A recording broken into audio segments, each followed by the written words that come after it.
Om Swastiastu, kembali lagi kita dalam pembelajaran Sistem Informasi Manajemen. Pada presentasi kali ini, kami kelompok 4 akan menyampaikan materi mengenai pengembangan sistem. Sebelum menyampaikan materi, izinkan saya untuk memperkenalkan anggota kelompok 4 terlebih dahulu. Yang pertama ada Ide Bagus KD Pramudia. Yang kedua saya sendiri, Gusti Ayu Agung Pratnyadewi. Yang ketiga ada Anum Rasya Ade Mulia Mahamerta. Yang keempat ada Niputu Esti Tena Putri. Yang terakhir ada Kade Tiana Putri. Demikian perkenalan anggota kelompok 4. Selanjutnya adalah penyampaian materi. Untuk penyampaian materi pertama, saya persilakan kepada pemapar materi. Baik, materi yang pertama itu pendekatan sistem.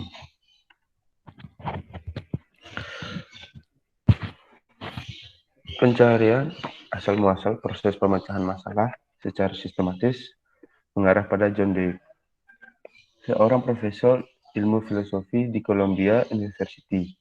Dalam buku di tahun 1910, Dewey mengidentifikasikan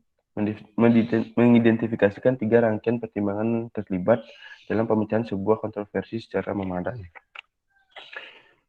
Yang pertama yaitu mengenali kontroversi, yang kedua mempertimbangkan klaim-klaim alternatif, yang kedua itu membentuk suatu pertimbangan.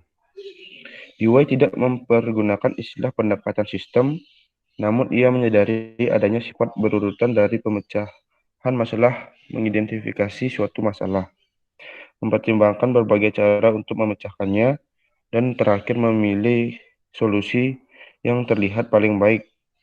Serangkaian langkah-langkah pemecahan masalah yang memastikan bahwa suatu masalah telah dipahami, solusi-solusi alternatif telah dipertimbangkan, dan bahwa solusi yang dipilih berhasil.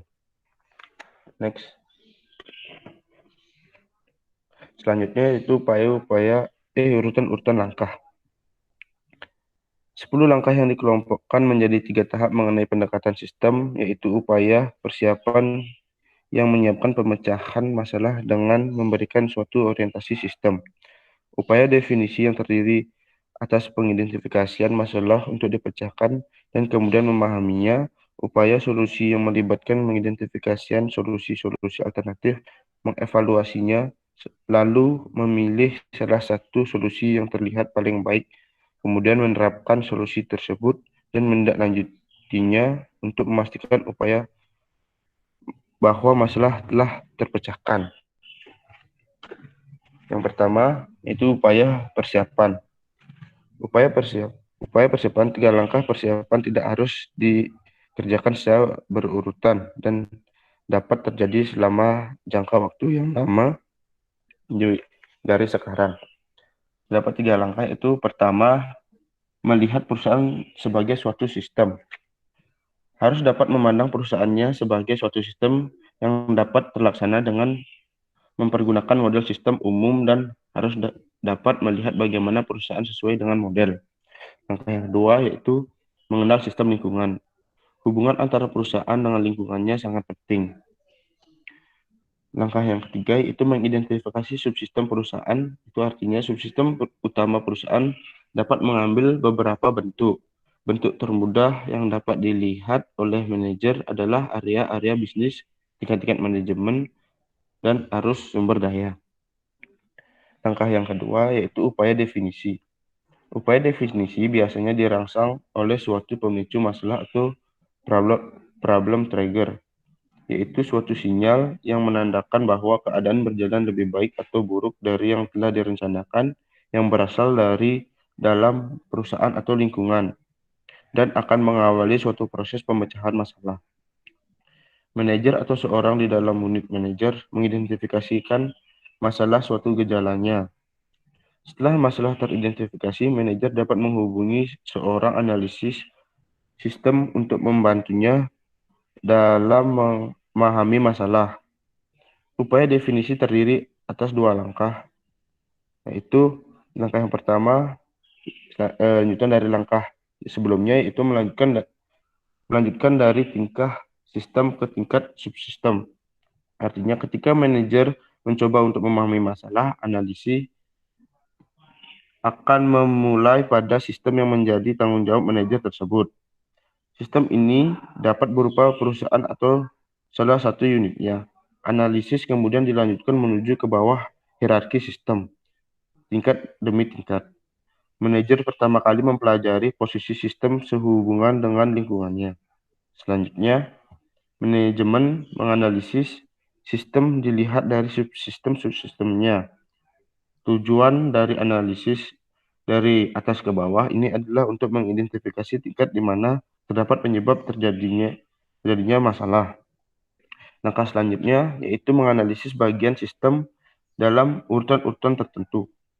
Artinya seiring dengan manajer yang mempelajari masing-masing tingkat sistem, unsur-unsur sistem juga dianalisis secara berurutan yang mencerminkan prioritas dan masing-masing unsur di dalam proses pemecahan masalah. Terdapat 7 unsur dalam langkah menganalisis bagian-bagian sistem dalam urutan tertentu. Yang pertama itu unsur mengevaluasi standar. Artinya, standar kerja bagi suatu sistem biasanya dinyatakan dalam bentuk rencana, anggaran, dan kuota. Manajemen menentukan standar dan harus memastikan bahwa standar tersebut realistis, dapat dipahami, dapat diukur, dan valid. Unsur yang kedua itu membandingkan output sistem dengan standar. Artinya, setelah manajer merasa puas dengan standar-standarnya, mereka lalu mengevaluasi output sistem dengan membandingkannya pada standar. Jika sistem memenuhi standarnya, tidaklah perlu meneruskan dengan pendekatan sistem atas pemecahan masalah pada tingkat sistem tertentu. Tetapi, manajer hendaknya mengevaluasi ulang standar berdasarkan kinerja yang baik dengan menaikkan standar.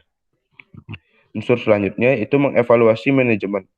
Artinya diberikan suatu penilaian kritis atas manajemen dan struktur organisasi sistem. Selanjutnya itu unsur mengevaluasi prosesor informasi. Artinya ada kemungkinan terdapat tim manajemen yang baik, namun tim tersebut tidak mendapatkan informasi yang ia butuhkan. Maka kebutuhan harus diidentifikasi dan sistem informasi yang memadai harus dirancang dan diimplementasikan. Selanjutnya itu unsur mengevaluasi input dan sumber daya input. Ketika analisis pada sistem di tingkat ini telah tercapai, sistem konseptual tidak lagi menjadi masalah dan masalah terdapat pada sistem fisik. Analisis akan dilaksanakan oleh sumber daya fisik di dalam unsur input dari sistem. Yang selanjutnya yaitu unsur mengevaluasi proses transformasi. Artinya, prosedur dan praktik-praktik yang tidak efisien dapat menimbulkan kesulitan dalam mengubah input menjadi output. Otomatis, robot, desain, dan produksi yang membantu oleh komputer. Serta produksi yang diintegrasikan oleh komputer adalah contoh dari upaya memecahkan masalah transformasi. Dan yang terakhir yaitu unsur mengevaluasi sumber daya output.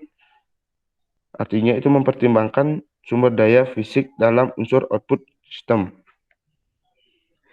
Dengan selesainya upaya definisi, lokasi masalah jika dilihat dari tingkat dan unsur sistem telah ditentukan, kini masalah akan dapat dipecahkan. Untuk upaya yang terakhir yaitu upaya solusi. Upaya solusi melibatkan suatu pertimbangan atas alternatif yang layak, pemilihan alternatif terbaik, dan implementasinya, lalu menindaklanjuti implementasi untuk memastikan bahwa solusi tersebut efektif.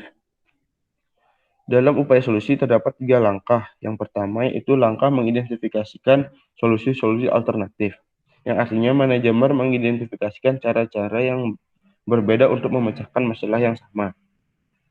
Langkah selanjutnya yaitu mengevaluasi solusi-solusi alternatif. Artinya, semua alternatif harus dievaluasi dengan menggunakan kriteria evaluasi yang sama.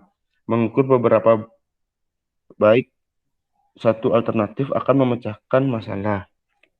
Langkah yang terakhir yaitu memilih solusi yang terbaik. Artinya selanjutnya harus memilih alternatif yang terbaik. Henry Weinberg, seorang teoritikus manajemen, mengidentifikasikan 3 cara yang dilakukan manajer dalam memilih alternatif yang terbaik. Langkah yang pertama itu analisis suatu evaluasi sistem atas pilihan-pilihan dengan mempertimbangkan konsekuensinya pada sarana organisasi. Yang kedua itu mempertimbangkan proses mental dari seorang manajer.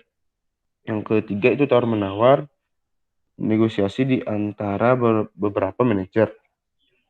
Untuk langkah selanjutnya dari upaya solusi yaitu mengimplementasikan solusi. Artinya, masalah tidak akan terpecahkan hanya dengan memilih solusi yang terbaik, tapi perlu mengimplementasikan solusi yang terbaik. Dan langkah yang terakhir yaitu menindaklanjuti untuk memastikan keefektifan solusi manajer dan para pengembang hendaknya tetap mengawasi situasi untuk memastikan bahwa solusi yang dipilih telah mencapai hasil yang direncanakan. Baik, sekian materi yang bisa saya sampaikan.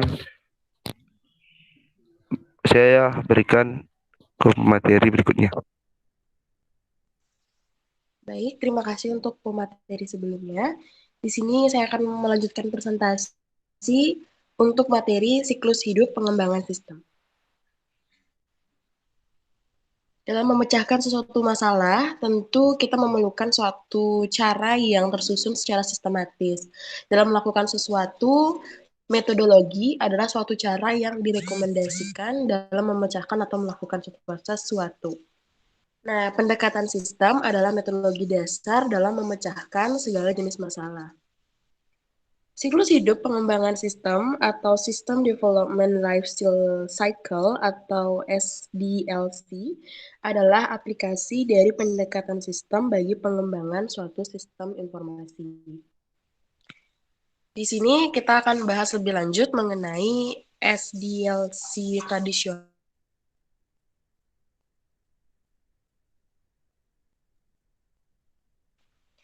SDLC tradisional seringkali disebut sebagai terjun atau waterfall approach.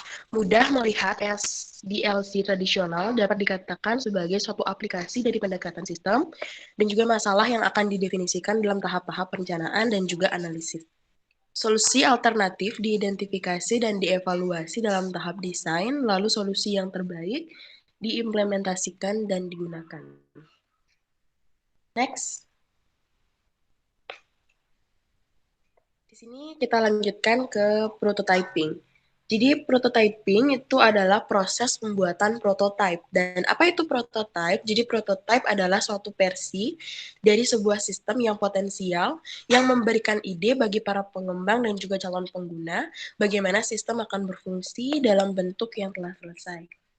Dalam penerapannya pada pengembangan sistem, prototype adalah salah satu versi yang digunakan untuk memberikan ide dan juga bagaimana sistem akan berfungsi untuk para penggunanya. Proses pembuatan prototype itu disebut sebagai prototyping. Dasar pemikirannya adalah membuat prototype secepat mungkin, bahkan dalam waktu semalam, lalu memperoleh umpan balik dari pengguna yang akan memungkinkan prototype tersebut untuk diperbaiki kembali dengan sangat cepat. Untuk jenis-jenis prototype itu dibagi menjadi dua. Yang pertama adalah jenis prototype evolusioner atau evolutionary prototype yang terus-menerus disempurnakan sampai memiliki seluruh fungsionalitas yang dibutuhkan pengguna dari sistem yang baru. Nah, dalam pengembangannya, prototipe dari evolusioner ini terdapat 4 langkah. Yang pertama adalah mengidentifikasi kebutuhan penggunanya. Jadi bisa saja prototipe tersebut dibuat setelah mewawancarai pengguna untuk mendapatkan ide mengenai apa yang diminta dari sistem. Dan yang kedua adalah membuat satu prototipe. Membuat satu prototipe ini bisa dibuat dengan beberapa alat prototyping, misalnya generator aplikasi terintegrasi atau toolkit prototyping. Nah, yang ketiga itu adalah menentukan apakah prototipe dapat diterima. Pengembang mendemonstrasikan prototipe kepada para pengguna untuk mengetahui apakah telah memberikan hasil yang memuaskan. Dan yang keempat, yang terakhir adalah menggunakan prototipe. Nah, prototipe menjadi sistem produksi. Yang kedua adalah prototipe persyaratan atau requirements prototype. Dikembangkan sebagai salah satu cara untuk mengidentifikasi persyarat-syaratan fungsional dari suatu sistem baru ketika pengguna tidak mampu mengungkapkan dengan jelas apa yang mereka inginkan. Dalam pengembangan prototipe persyaratan terdapat 7 langkah, di mana 3 langkah pertama sama dengan langkah yang diambil dalam membuat sebuah prototipe evolusioner ya, yang tadi sudah saya sampaikan. Langkah-langkah berikutnya, yang pertama adalah membuat kode sistem baru. Biasanya pengembang menggunakan prototipe sebagai dasar untuk pengkodoan sistem yang baru. Yang kelima adalah menguji sistem baru, yaitu pengembang menguji sistem yang telah diciptakan. Yang keenam adalah menentukan apakah sistem yang baru dapat diterima. Pengguna memberitahukan kepada pengembang apakah sistem dapat diterima. Dan yang ketujuh adalah membuat sistem baru menjadi sistem yang siap diproduksi. Next. Di sini saya akan membahas mengenai daya tarik dari prototipe. Alasan menggunakan ataupun menyukai prototipe, yaitu yang pertama adalah membaiknya komunikasi antara pengembang dan juga pengguna.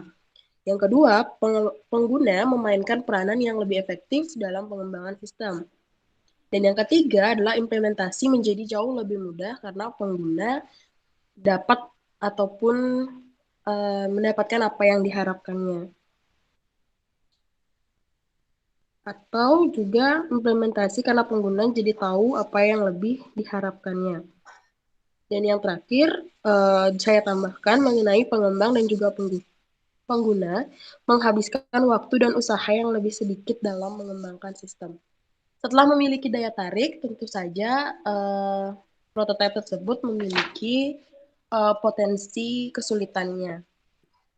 Yang pertama adalah terburu-buru dalam menyerahkan prototipe dapat menyebabkan diambilnya jalan pintas dalam definisi masalah, evaluasi alternatif, dan juga dokumentasi.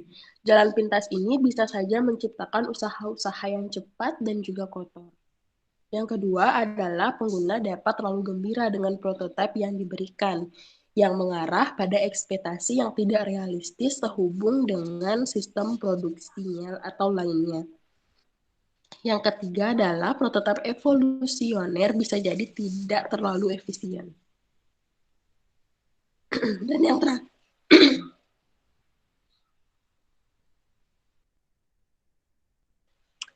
terakhir, saya tambahkan adalah antarmuka komputer manusia yang diberikan oleh beberapa alat prototyping tentu kemungkinan tidak mencerminkan teknik-teknik desain yang baik.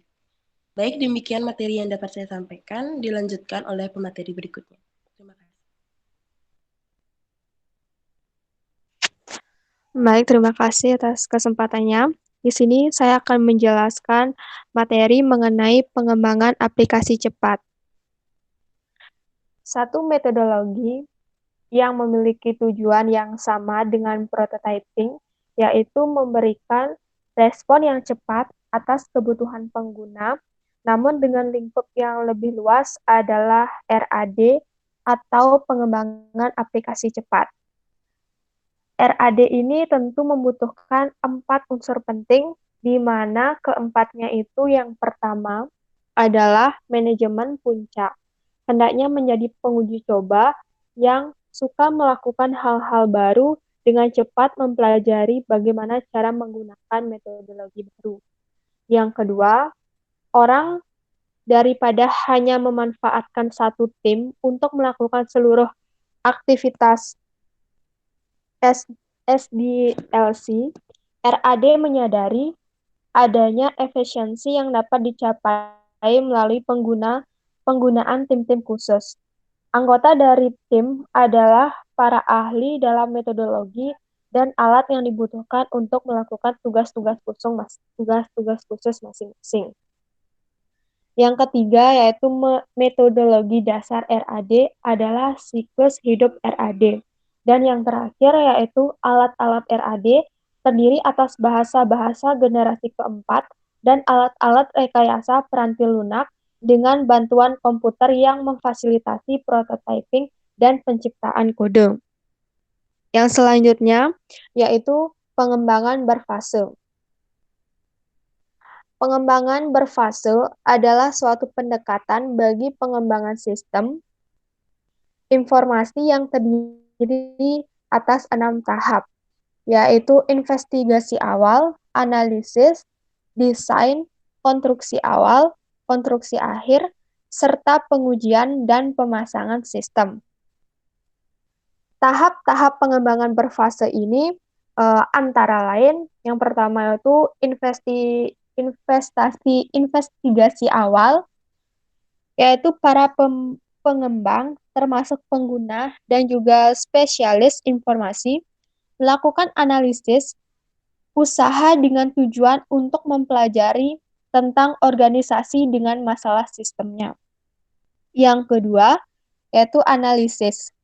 Pengembangan menganalisis persyaratan fungsional pengguna untuk masing-masing modul sistem dengan menggunakan berbagai macam teknik pengumpulan informasi. Yang ketiga, desain, yaitu pengembangan merancang komponen dan antarmuka dengan sistem-sistem lain untuk setiap modul sistem yang baru.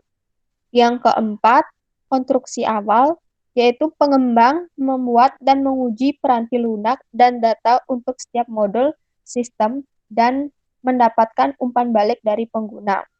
Yang kelima, konstruksi akhir, yaitu peranti lunak modul diintegrasikan untuk membentuk sistem yang lengkap yang diuji bersama-sama dengan datanya. Selain itu, setiap peranti keras yang dibutuhkan dibeli dan diuji. Fasilitas-fasilitas dibuat dan para pengguna dilatih. Yang ke-6, yaitu pengujian dan pemasangan sistem. Pengujian dan pemasangan sistem yaitu pengembang merancang dan melaksanakan uji sistem yang tidak hanya mencakup peranti lunak dan data, melainkan juga sumber daya informasi lainnya, peranti keras, fasilitas, personel, dan prosedur.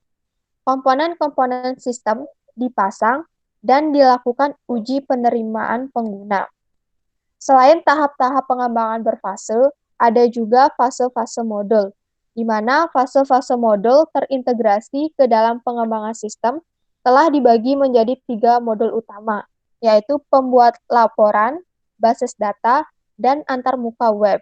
Dapat dilihat bahwa analisis, desain, konstruksi awal, dan tinjauan pengguna dilaksanakan secara terpisah untuk masing-masing modul. Sekian materi yang dapat saya jelaskan. Materi selanjutnya akan dijelaskan oleh rekan saya.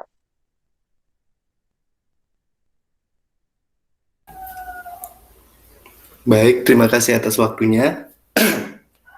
Di sini saya akan membahas materi mengenai desain ulang proses bisnis.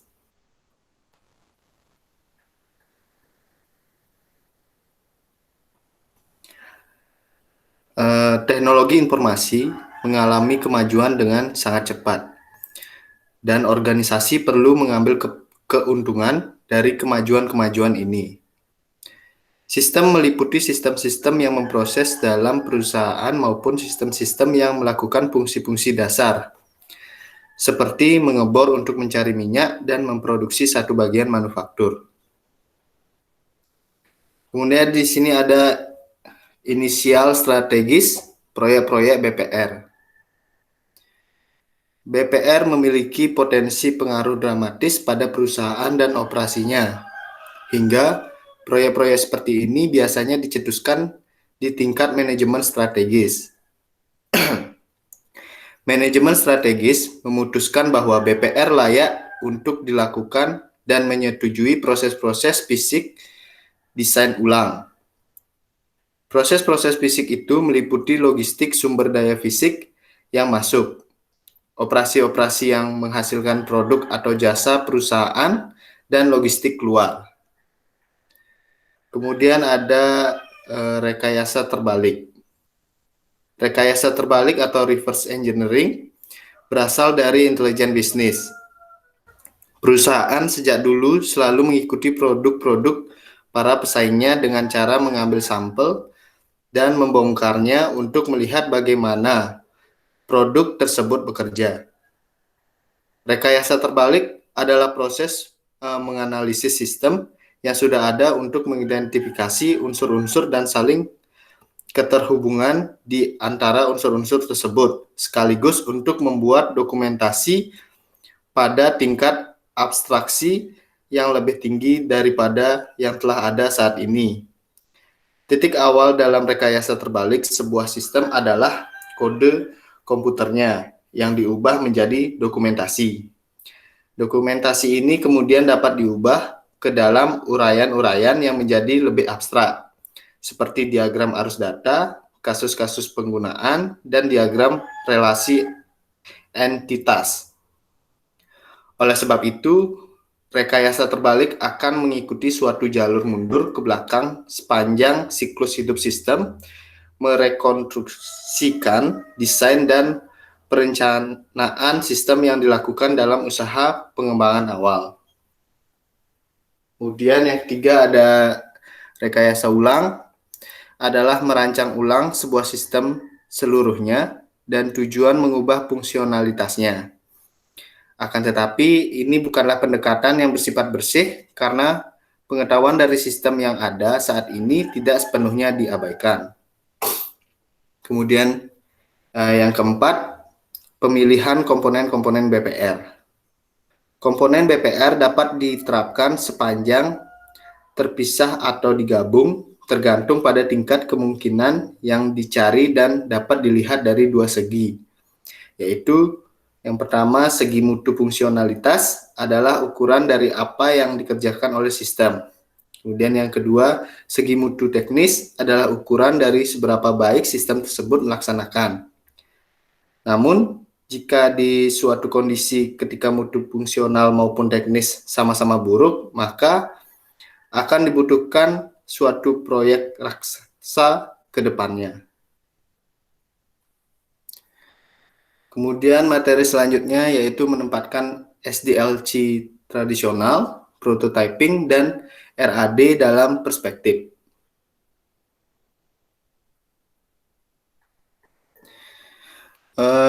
SDLC tradisional, prototyping, RAD semuanya adalah metodologi atau cara-cara direkomendasikan dalam mengembangkan sistem informasi. SDLC tradisional suatu penerapan pendekatan sistem yang berfokus pada definisi dan sistem. Kemudian prototyping merupakan pendekatan sistem yang berfokus pada definisi dan pemenuhan kebutuhan penggunaan. Prototyping dapat berada di dalam SDLC RAD, merupakan suatu pendekatan alternatif terhadap fase-fase desain dan implementasi SDLC. Kemudian ada alat-alat pengembangan sistem. Pendekatan sistem dan berbagai siklus hidup pengembangan sistem adalah metodologi cara yang direkomendasikan dalam memecahkan masalah sistem, pendekatan yang dipicu oleh data dan dipicu oleh proses. Kemudian ada pemodelan proses. Pemodelan proses dibagi menjadi 3 bagian, yaitu ada diagram arus data atau data flow diagram atau DFD, penyajian grafis dari sebuah sistem yang menggunakan 4 bentuk simbol untuk mengilustrasikan bagaimana data mengalir melalui proses-proses yang saling tersambung. Kemudian yang kedua, diagram arus data bertingkat.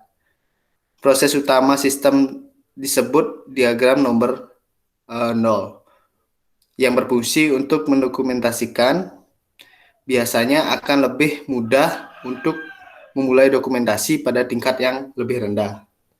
Ketiga, kasus penggunaan. Terdapat 2 format kasus penggunaan, salah satunya bentuk naratif kontinu dengan nomor yang berurutan untuk masing-masing tindakan.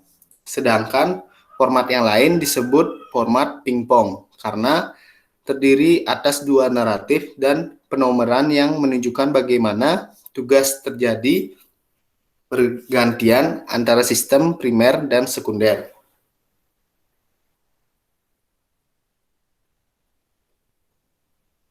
Kemudian kapan menggunakan diagram arus data dan kasus penggunaan. Diagram arus data dan kasus penggunaan seringkali dibuat selama tahap-tahap investigasi awal dan analisis dari metodologi pengembangan berfase. DFD mengilustrasikan suatu tinjauan atas pemrosesan dan kasus penggunaan memberikan detailnya. Biasanya dibutuhkan beberapa kasus penggunaan untuk mendukung satu diagram angka 0. Baik, materi selanjutnya akan dijelaskan oleh teman saya. Terima kasih. Materi selanjutnya adalah manajemen proyek. Yang pertama kita akan membahas steering committee SIM. Ketika tujuan dari dibentuknya suatu komite adalah untuk memberikan panduan, arah, dan kendali secara terus-menerus, maka ia disebut sebagai steering committee atau komite pengarah. Nah, ketika sebuah perusahaan membentuk satu steering committee dengan tujuan untuk mengarahkan penggunaan sumber daya komputasi perusahaan, maka nama steering committee SIM akan digunakan. Nah, para anggota permanen dari steering committee SIM atau komite pengarah ini selalu terdiri atas para eksekutif puncak. Nah, sedangkan anggota sementaranya terdiri atas manajer-manajer di tingkat yang lebih rendah dan para konsultan yang ikut berpartisipasi sepanjang keahlian mereka dibutuhkan. Fungsi utama steering committee SIM ini yang pertama ada menciptakan kebijakan yang memastikan dukungan komputer untuk mencapai sasaran strategis perusahaan. Yang kedua, ada melakukan pengendalian fiskal dengan bertindak sebagai yang berwenang dalam memberikan persetujuan untuk seluruh permintaan akan pendanaan yang berhubungan dengan komputer. Nah, yang ketiga, ada menyelesaikan perselisihan yang terjadi sehubungan dengan prioritas penggunaan komputer. Nah, dari fungsi-fungsi yang telah dijabarkan tadi, secara tidak langsung dapat disimpulkan tugas dari steering committee SIM atau komite pengarah ini adalah melaksanakan seluruh strategi yang dibuat oleh eksekutif maupun rencana strategi untuk sumber daya informasi. Nah, selanjutnya dalam materi manajemen proyek, kita akan membahas kepemimpinan proyek. Steering committee SIM jarang ikut terlibat langsung dengan detail pekerjaan. Tanggung jawab itu jatuh ke tangan tim proyek. Aktivitas tim akan diarahkan oleh seorang ketua tim atau pimpinan proyek yang memberikan arahan di sepanjang masa proyek. Nah, selanjutnya kita akan membahas mekanisme manajemen proyek. Dasar dari manajemen proyek adalah rencana proyek yang dibuat selama tahap investigasi awal ketika metodologi pengembangan berfase diikuti. Rencana ini pertama-tama dirancang dalam bentuk umum dan selanjutnya dibuat menjadi lebih spesifik. Satu format yang populer untuk rencana terinci adalah grafik Gantt atau Gantt chart, yaitu sebuah grafik batang horizontal yang mencantumkan satu grafik batang untuk setiap pekerjaan yang dilaksanakan yang disusun dalam urutan-urutan waktu. Nah, yang terakhir dalam materi manajemen proyek, kita akan membahas dukungan web bagi manajemen proyek. Dukungan juga dapat diperoleh dari internet. Sebagai contoh adalah ada Logis Software, sebuah perusahaan yang berbasis di Toronto menawarkan sebuah sistem manajemen proyek yang disebut easyproject.net. Perusahaan tersebut juga menawarkan kursus manajemen proyek secara online sebagai bantuan bagi perusahaan untuk meningkatkan pengetahuan manajemen proyek pada karyawannya. Materi selanjutnya adalah mengestimasi biaya proyek. Yang dimaksud mengestimasi biaya proyek ini adalah mengestimasi waktu dan uang yang dibutuhkan untuk mengembangkan sebuah sistem lama menjadi satu tugas yang menantang.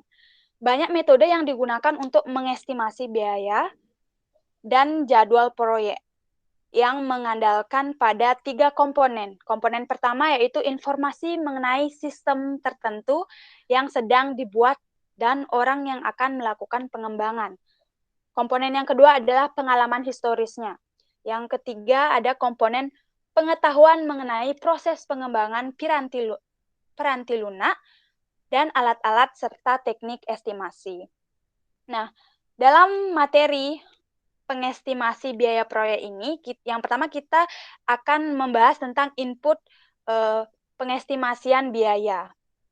Dalam input pengestimasian biaya, yang pertama ada yang disebut sebuah work breakdown struktur atau WBS, yang berarti mengidentifikasikan aktivitas-aktivitas proyek yang akan membutuhkan sumber daya. Contoh dari WBS adalah grafik Gantt tadi dan diagram jaringan. Yang kedua ada yang disebut tarif sumber daya atau research rates, adalah biaya per unit untuk setiap jenis sumber daya. Nah, selanjutnya ada estimasi durasi aktivitas atau activity duration estimate, menyebutkan periode pekerjaan yang dibutuhkan untuk menyelesaikan aktivitas. Nah, terakhir ada informasi historis atau historical information, terdiri atas file-file dari data proyek masa lalu, basis data pengestimasian biaya komersial, dan pengetahuan tim proyek. Selanjutnya kita akan membahas alat-alat dan teknik estimasi biaya. Adapun teknik estimasi biaya, yang pertama ada estimasi analogis atau analogous estimating. Menggunakan biaya aktual, proyek-proyek serupa yang telah dilakukan di masa lalu sebagai dasar untuk memproyeksikan biaya dari proyek yang sedang dipertimbangkan. Yang kedua ada estimasi dari bawah ke atas atau bottom up estimating, dimulai dari detail. Seperti aktivitas di dalam grafik Gantt, lalu mengalihkannya dengan data biaya, seperti tarif per jam untuk karyawan untuk menghasilkan estimasi biaya proyek. Nah, adapun alat-alatnya, alat-alat terkomputerisasi atau computerized tools dapat digunakan secara terpisah atau untuk menyederhanakan alat-alat yang baru saja diuraikan. Model-model matematis atau mathematical methods dapat digunakan untuk menguantifikasi karakteristik proyek dan membuat simulasi dari berbagai macam skenario. Nah, yang terakhir dalam materi pengestimasian biaya proyek adalah output pengestimasian biaya. Estimasi biaya dibuat untuk seluruh sumber daya yang dibebankan ke dalam proyek dan biasanya dinyatakan dengan unit-unit keuangan yang berlaku, seperti dolar dan euro. Detail-detail pendukung mendokumentasikan bagaimana estimasi tersebut dihitung dan setiap asumsi-asumsi yang akan diambil. Nah, rencana manajemen biaya atau cost management plan menjelaskan bagaimana varians biaya akan dikelola. Nah, sekian materi yang dapat kami sampaikan. Dan sampai di sini pula akhir dari presentasi kelompok 4 pada kesempatan kali ini. Anggota kelompok 4 mohon maaf apabila dalam penyampaian materi kami ada salah kata dan ada materi yang belum sesuai. Nah, sebagai penutup kami ucapkan terima kasih dan Om Santi Santi Santi Om.